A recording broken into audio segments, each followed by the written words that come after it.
Thank you very much, Chair and the Vice Chancellor. So the Chairperson of the University Council, Dr. Jeremy Bundi, members of the University Council present here, the Vice Chancellor, Professor Kamau Ngamau, Deputy Vice Chancellors, Professor Isaac Nyamongo and Professor Esther Geshero, members of the University Management Board who are present, members of staff who are with us today, the University President, Vice President who are now present and the outgoing. Excellencies, I recognize you. Our ACCs and staff, and your staff, civil servants who are here today, student leaders, students, good afternoon. It is morning still. Good morning. I must say I'm really honored today, and it's my great pleasure to join you today for this annual Career and Innovation Week of the Cooperative University of Kenya. I am grateful for the warm welcome extended to me in this great university, and that continues to shape the thousands of young men and women into great leaders of tomorrow. Hosea chapter 4 verse 6 says, "My people are destroyed from lack of knowledge. And because you have rejected knowledge, I also reject you as my priests. Because you have ignored the law of your God, I also will ignore your children." Knowledge is so important that even God himself would not want to be served by illiterate people. And therefore, when we come to the higher university, to the universities and higher institutions of learning, and especially you young men and women who are the future of this nation, you must put everything into what God has given you in your school. You must focus. If you lack knowledge, you perish. And God says, if you do not have knowledge, he also doesn't want to be served by you. And every service you do is to humanity, is service to God. And therefore, I am very glad that I'm here today, because learning and innovation is a lifestyle. Creativity is that which is humanity. It is your being.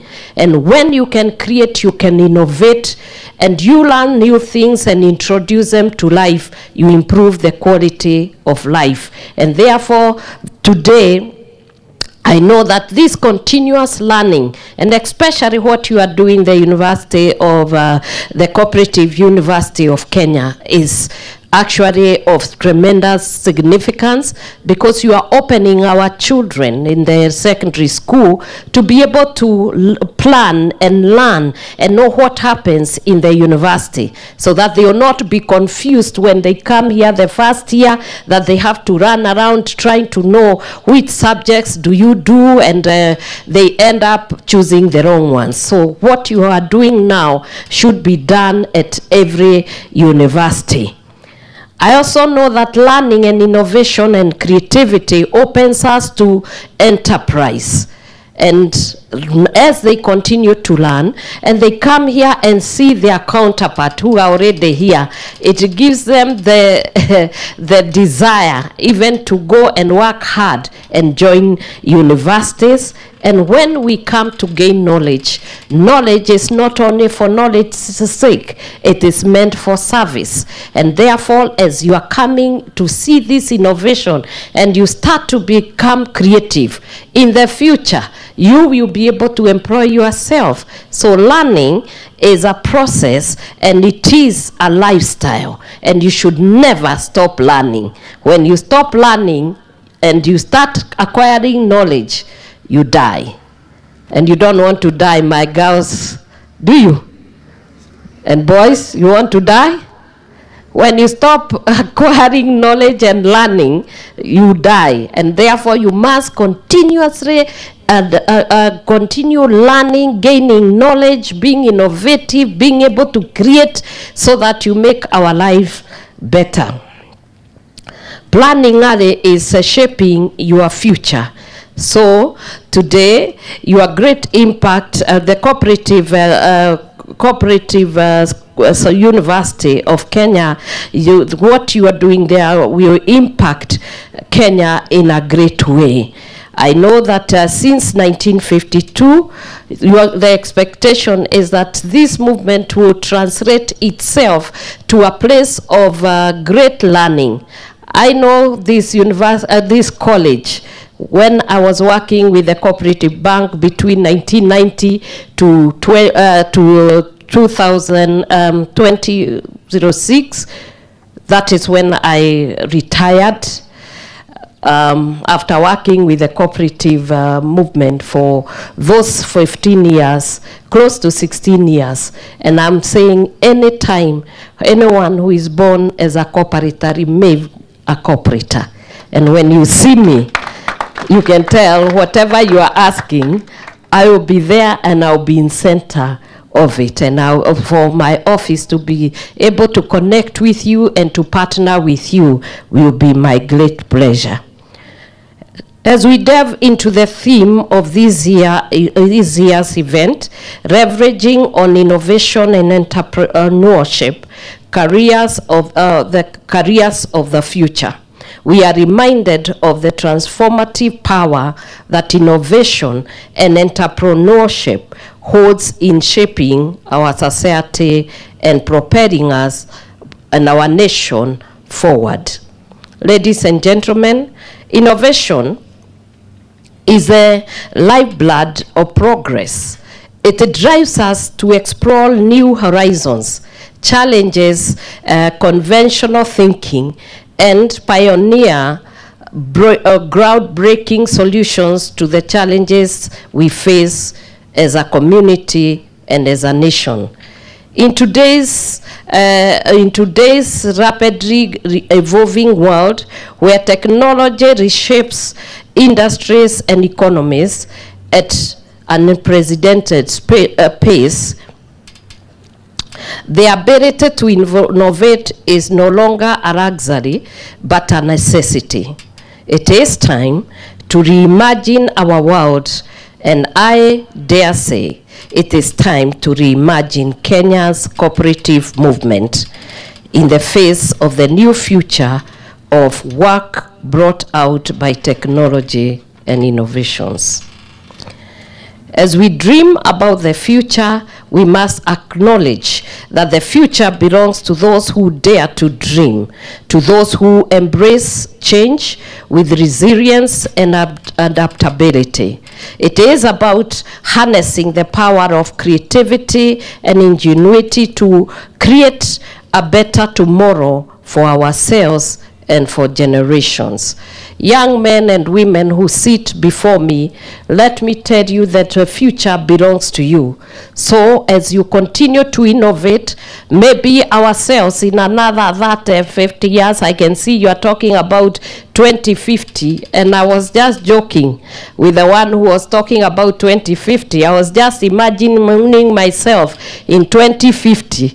I will not be very productive in the society. You will be the ones, and your children, you'll be standing here like I'm standing, to be able to give direction and counsel to your children. And therefore, you must take this one very seriously as you study, as you are being shown through life. I want you to take it very seriously and absorb everything that you are being taught today, because the future belongs with you. You can clap for yourself. The future is yours. Ladies and gentlemen, I am happy to note that the Cooperative University of Kenya continues to make great strides in innovation. This annual event that seeks to showcase innovations and ideas that have been developed by the student is a true testament of the commitment of the university to the university to bring fresh ideas into the subject matter.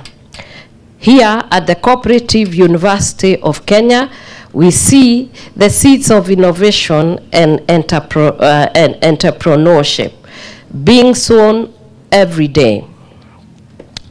Through your commitment to excellence in education and research, you are nurturing the great next generation of readers, thinkers, and innovators who drive the Kenya growth and prosperity. As we reflect on the theme of the event, we must ask ourselves, what does it mean to leverage innovation and entrepreneurship? Certainly, it certainly does not imply that we must continue embracing a mindset of curiosity. It certainly does imply that we must continue embracing a mindset of curiosity and exploration. It means fostering an ecosystem where ideas flourish, fostering an ecosystem where our ideas can flourish and the talents can thrive and can be nurtured. It means equipping our youth with skills, with knowledge and resources they need to succeed in the dynamic landscape of the 21st century. Innovation and entrepreneurship are not just about creating wealth or achieving personal success. They are also about making meaningful impact on society. It is about addressing the pressing challenges that confront us on all matters, including climate change, healthcare, and education.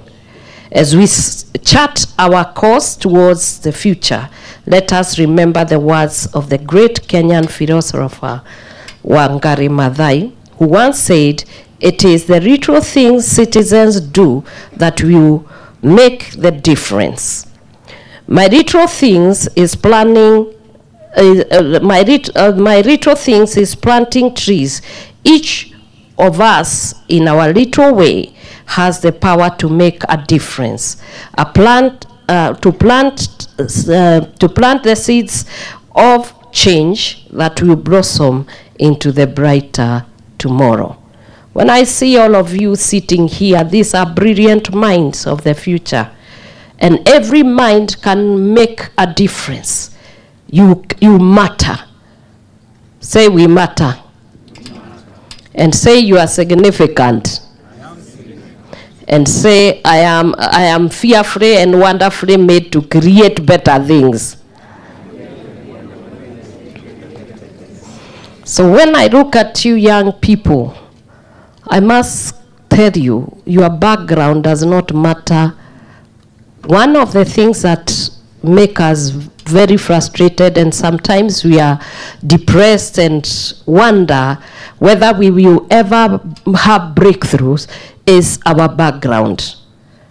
And the location where you are born, the parents who gave birth to you, have nothing to do with your future. They have nothing to do with the destiny that is going to be, whether it's going to be great or small. It is your decision. Say, it's my decision.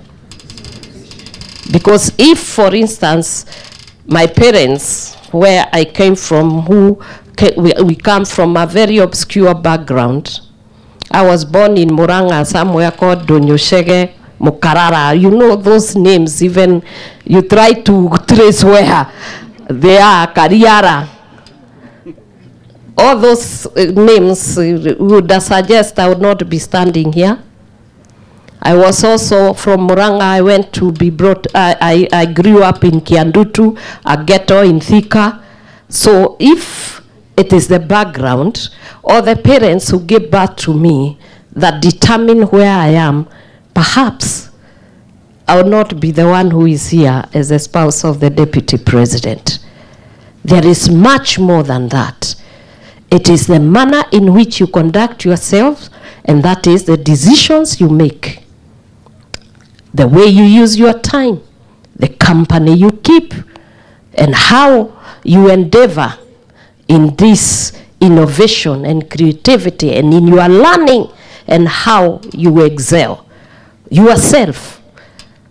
Because my mom did not go to school, so she could not even be able to help me with my homework. My dad was not there, he was dead when I was going to school. And that means really the parents are a vehicle that God uses to bring you here. The location you are brought up is a location God chose for you to be there. But your destiny is in God's hands, and the decisions that you make, the choices that you make. Every decision and choice you make has something to do with where you are going. The company you keep also suggests where you are going. For if you go enter into a parked car which has no wheels, it is going nowhere, and you tell me that you are driving to Garissa, I can tell you, you are going nowhere. No matter whether it is a Lamborghini on stones, it will not take you anywhere. It is better a Volkswagen that has wheels and it is moving. So the company you keep, and it is a decision for you to go into a Lamborghini that is on stones, or to enter a Volkswagen of 1902 that has wheels and has an engine and it is moving. That will take you somewhere. And therefore, I urge you, my sons and daughters, to be careful, make the right decisions, and make sure you are also focusing on what brought you here in the university and what took you to the secondary schools that you are in. I have found university students there. I'm just talking now on the different, the way you make a difference. On a different front, I urge discipline and hard work at the university. You are all aware of the dangers that are facing the young people. I have deliberately visited many universities and many rehab centers and prisons. Why am I doing all this? It's because the way we are functioning, or the way we are reasoning as young people, we are getting influenced into getting into alcohol and drugs. And many of you are dropping out of the universities. Others in the secondary schools, they have started getting into drinking, into drug and substance abuse. And my children, let me tell you, it is a bad space. Today, this could be, I think this is my 17th university that I'm visiting. And I've gone to the secondary schools. And I'm not going there because I'm very happy. I'm going there because I can see you are getting lost. This drug addiction is a reality, and many of you are sick. In many of the universities, we are getting data and records that are very alarming, where you are committing suicide at a very alarming rate. The other one is you drop out and I find you in the streets. In the dens of Shimanzi in Mombasa, I've been there. And some of the people who are there are drop out from universities in Kenya. You must be careful. Data shows us 1 out of 45 young people aged 15 to 24 years is addicted to alcohol. Further, 1 in every 167 youths aged 15 and 24 years, that is 45,806, were addicted to tobacco. 1 in every 125 youths aged 15 to 24 years, that is 58,819, were addicted to crack. And in every 77 youths aged between 15 and 24 years, that is 90,531, were addicted to cannabis. These are not just mere numbers, but people in need of help. We must do something. We must do something to reduce these numbers to a minimum of 0. You are aware that we face monumental danger of neglected boy child. For far too long, the boy child has been unheard, and for far too long, the boy has remained in the cold. We must bring him back on the decision-making tables. And that is why I am standing here. I am one of those boy child champions. I am their voice. I am their advocate. And I will not stop talking until people have heard and they have redirected them to their destiny and validated their dreams and vision. These young men who are here, from when they are born, my husband says their work is to go up the mountain. They go up the hill and then they accelerate to the mountain, and by the time they die silent because they are so tired. When the girl is placed on the top of the mountain, so she's riding downwards, and therefore they are not meeting anymore because the girl is coming down very quickly and the boy is climbing up. And therefore we must change these dynamics and bring up our children, both the girl and the boy, in the same way.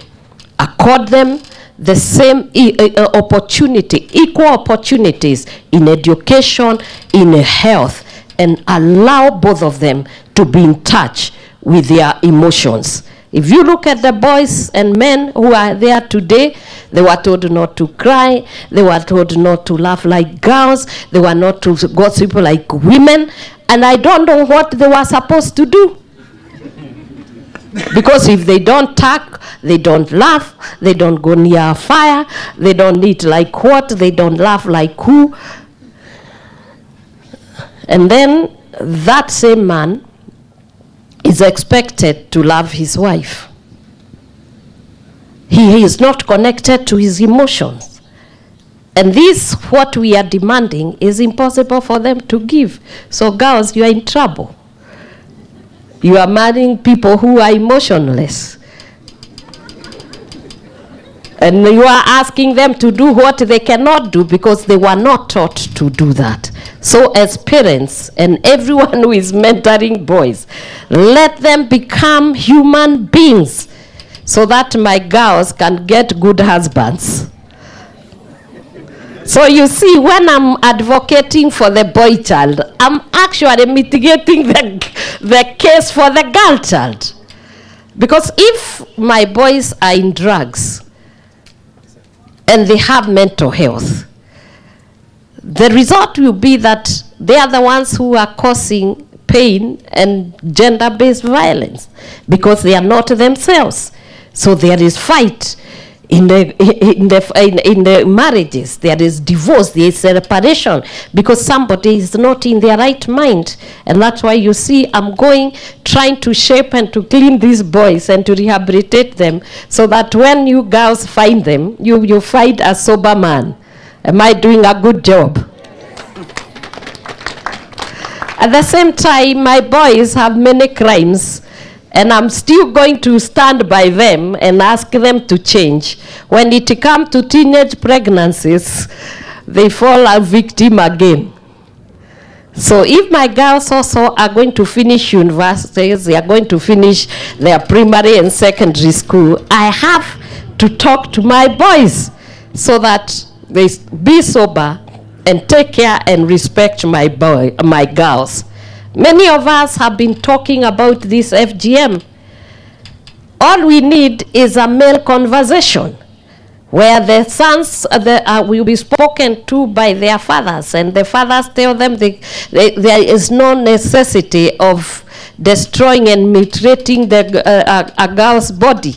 And so they can marry a girl without a cut. And that means FGM will end overnight. So when I'm talking about this boy, know that I'm talking about a girl child and I'm talking about a balanced family. And that's why you hear the 4 pillars of my office has something to do with the widows and the orphans. The widows, so you ask yourself, where does the boy child come in the widowhood and all this? In the many places I have gone, I've been in Nyeri, I've been in Laikipia, I've been in Mombasa, I've been in Migori, and every place I have gone and asked for widows to come. We were expecting 500, they come 1,800, walking radius. Other places where I was in Laikipia, we expected 2,000. They came 6,000. And that, what does that mean? 6,000 of my boys have died. And we must take this one very seriously. At the rate of which men are dying, we need to address it. Because when you look at the 6,000, about 70% are aged between 20 and 40. So we are having households that are headed by women and very young women without covering. And that means that the lifespan of a man is getting shorter and shorter because of what they are engaging in. And so I've been going to the prisons. Why? I'm going to look for my boys. They are there. And many of them are young people, just like you. You get yourself involved in these drugs and alcohol, and you defile someone, and you are slapped with a jail term of 20 years, 50 years. I went there, people of 25 years, given 50 years, you'll come out when you are old, a grandfather. Your life is destroyed. We must start having a conversation, and this must be taken seriously. To the men whom I advocate for, please, sons, stop this thing. You don't want to get into drugs and alcohol. From prison, the next place I find you is in hospitals. You go and find in the border wards men who have broken bones. And the next place I visit is mortuary, and we bury you. This thing you must stop. As parents, we are tired, completely tired of burying our children. We would like our children to be the ones to bury us. So young people, as you continue with this career and innovation week, I am giving you counsel as your mother. Please keep off drugs. Keep off what? And you know, the Bible is very interesting. It has something to do with that. So that you don't say, I am the one who is saying this.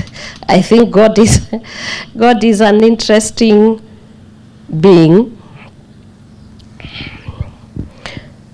It says, when you go to Proverbs 31, Proverbs what? It says, I'll just read for you and then you go back home and read. So we have said we are going to gain knowledge. Today, you have also known that men are dying in numbers, isn't it?